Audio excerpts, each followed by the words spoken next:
Before you can ace a test, you have to understand what it's testing.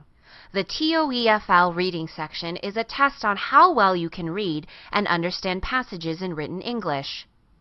On the TOEFL reading section, you'll get 3 to 4 passages. These passages are written like textbooks. You won't see anything weird like poetry. Each passage will be followed by 12 to 14 questions. That's 36 to 56 questions in total. The questions will only ask you about information in the passage. It's a test of reading comprehension, not outside knowledge. Most of the questions will be multiple choice, but you'll also get a few special type called reading to learn questions, which you'll learn about later in this lesson. There won't be any essays.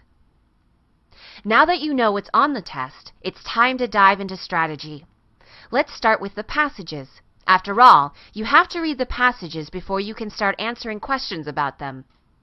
Here are some tips for managing the reading passages on the TOEFL. Read for the main idea, not the details. Skim the passage quickly to get the main idea. After you're done, try to summarize the main idea in one sentence and then go straight on to the questions. This is a good strategy because you don't get any points for understanding the passage. You only get points for answering questions. Most of the details in the passage won't show up in the questions, so you don't need to worry about them. It's true that some questions will ask you about details, but for those questions, you can always go back to the passage to check the details as necessary. It's faster and easier to work this way than to try to read for every little detail the first time around.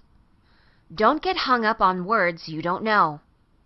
Even if there are several words in the passage that you aren't familiar with, don't panic. Instead of sticking on individual words, focus on the meaning of the sentence as a whole. If you can understand that, you're set.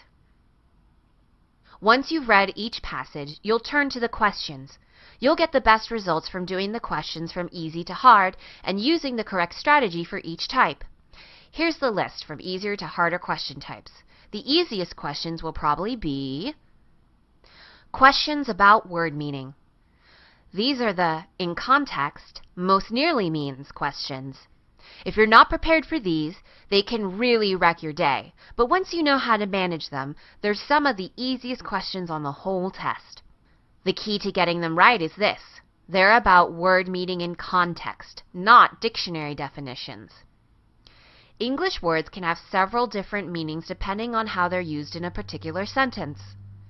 The word meaning questions on the TOEFL are testing whether you can figure out